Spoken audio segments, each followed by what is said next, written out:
Сәлем достар, А деңгейінің 738 есебін қарастырайық. Жақшаны ашып, ұқсас қосылғыштарды біріктіреміз. Бізде ортақ көйткішіміз 3, үлестірімді қасиетпен пайдаланып көйтеміз. 3-ті x-қа көйтеміз, 3x. 3-ті минус 15-ке көйтсек, минус 15 3-ке көйтсек, 45 саны шығады. Қалған сандарды жазып алайық. Плюс 30, минус 5x. Ұқсас қосылғыштарды біріктірейік. Бізде x айнымалы 3x минус 5x. Топтастыру тәсілі 3x минус 5x-ті бір жақшаға жазып аламыз. Қосылған екінші жақшаға санды өрнектерді жазайық. Бізде ең бірінші оң санды жазған тиімді. 30 оң сан минус 45 теріс сан. Жақшаның жауап тең. 3x-тан минус 5x-ті алсақ, 5 үлкен, минус түсет, 5-тен 3-ті аламыз, 2x болады. 30-дан 45-ті алсам, минус 15 шығады. Минус екінші есепте минус 2 ортақ көйткіш, минус 2-ні 10-ға көйтсек, минус 20. Минус 2-ні плюс y-ға көйтсек, минус 2y шығады. Қалғанын өзін жазып аламыз. Егер жақшаның алдында минус таңбасы тұрса, жақшаның ішіндегі сандар таңбасымен өзгереді. Тең. Бізде y-тар ұқсас, сондықтан жақшаға алайық. Бірінші оң санын жазған тиімді 3y минус 2y. Қосылған. Бізде сандардың оң саны 19, азайту 20. Бізде бірінші жақшадан 3y-тан 2y-ті алсам y, 19-дан 20-ны алсақ минус 1 саны шығады. Үшінші есепте минус 1,4 бізде ортақ көйткіш, үлестірімді қасиетті пайдаланамыз. Минус 1,4 а шығады. 6-ға көбейтсек, минус 8,4 саны шығады. Қалған сандарды тіркеп жазамыз. Минус 8,1 қосылған 2а. Тең. Бірінші айнымалыларды жақшаның ішіне жазып алайық. Оң саннан бастайық. 2а минус 1,4а.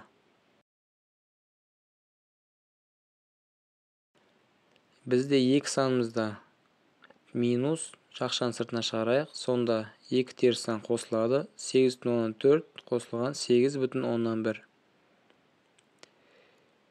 Тең. Бірінші жақшада 2-ден 1,4 алсам, 0,6а шығады. Минус түсіреміз. 2 санды қоссақ, 16,5 саны шығады. Бізде төртінші есепте ортақ көйткішіміз минус 9-дан 8. Минусқа минусты көйтсек, плюс шығады. Сонда 9-дан 8 көйтілген 27а деп жазып алуымызға болады. Енді екінші мүшені көйтсек, минусқа минусты көйтсек, плюс шығады. Сонда 9-дан 8 көйтілген 9 деп жазып алуға болады. Қосылған 25 минус аны тіркеп жазып алайық.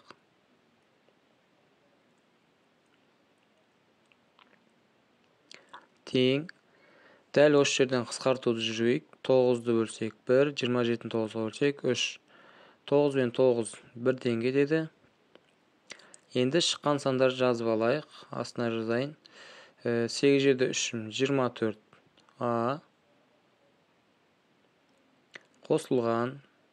8-ді 1-ге көйтсем 8. Қосылған. 25а минус 10 өзі тіркеп жазамыз. Жақшаны ашқаннан кейін ұқсас қосылғыштарды біріктірейік. Топтау тәсілі 24аны қосамыз 25аға.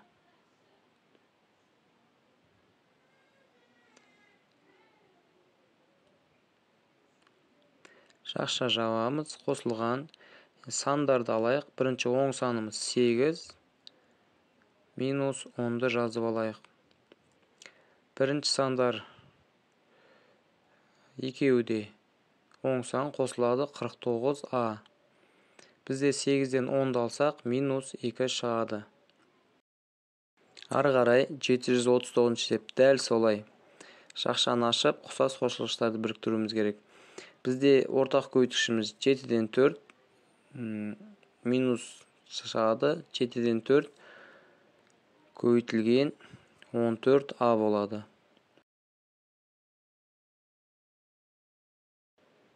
7-ден 4 көйтеміз 7х плюс 7-ден 4 көйтілген 7х деп жазып аламыз. Екінші жақшада бізде ортақ көйткішіміз теріс сан, жақшаның шенді өзгереді. Минусқа минусты көйтсек, плюс шығады. 11-ден 8-ді көйтеміз 22х-қа.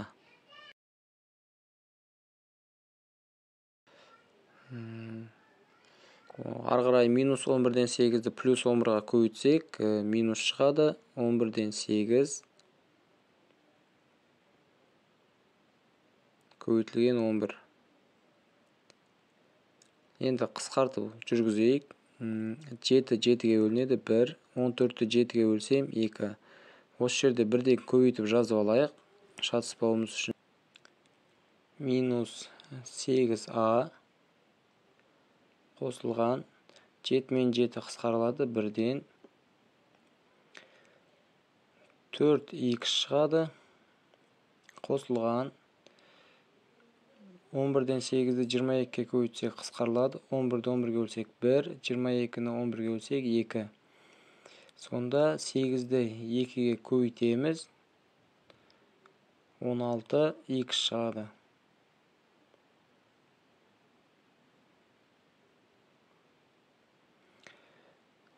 11 мен 11 қысқарылады. Сонда минус 8 саны шығады.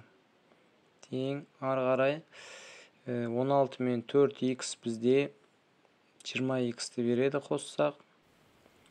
Минус 8а-ны жазып алайық.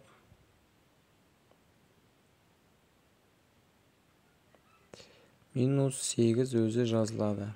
Ары қарай минус 2,5 бізде ортақ көйткіш. Сонда минус 2,5 көйтілген 10а деп жазып аламыз.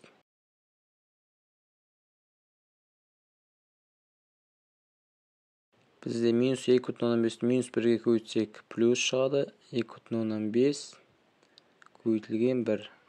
Таңбадан қате жібермеуіміз керек. 3,8-ді 5а-ға көйтеміз.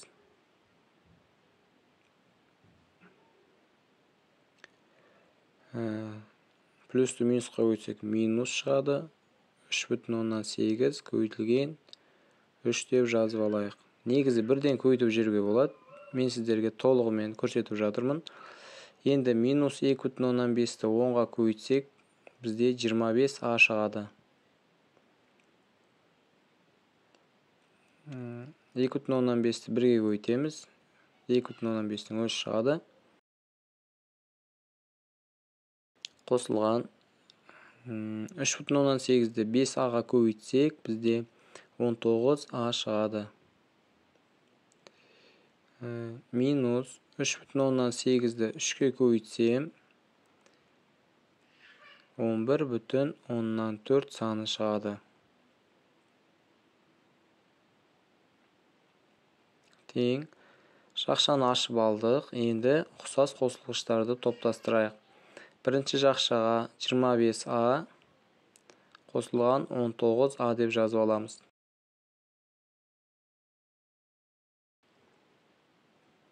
Қосылған санның оң санын жазайық. 2,5 азайтылған 11,4 деп жазып алайық.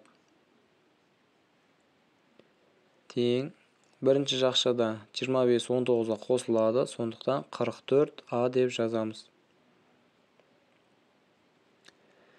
Екінші жақшада бізде теріс санымыз үлкен, сондықтан минусты түсіреміз. 11,4'тен 2,5'ті аламыз.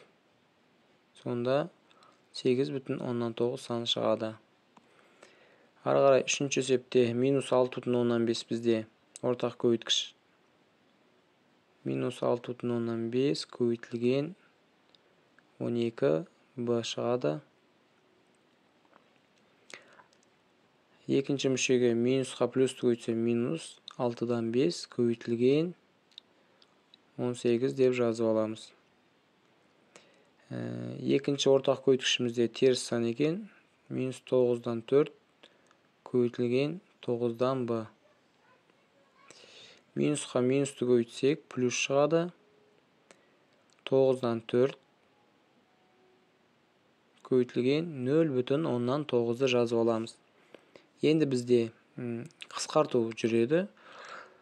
Ол үшін 6 мен 12-ні қысқартайық. 1, 12-ні 6-ға бөлсек 2. Сонда минус 5-ті 2-ге көбейтсек 10v. Минус 6 жерде 8'ім 3-тен береміз. 5-ті 3-ке көбейтсем 15. Минус ары қарай 9 мен 9 қысқарылады. 1-ден 4-ті 1-ге көбейтсем, сонда 4v шығады. Қосылған 9 1-ге 0,9 9-ға бөлсем 0,1 шығады. 0,1 4-ке көбейтсек 0,4 саны шығады. Тең ұқсас қосылғыштарды біріктірейік. Бірінші жақшаға минус екен екеуі де, жақшаның сыртына шығарайық. Сонда 10v қосылған 4v.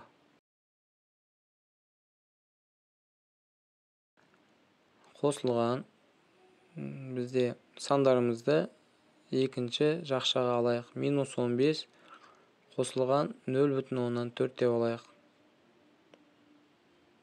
Тең минус түседі. 10v-ға 4v-ны қоссақ 14v шығады.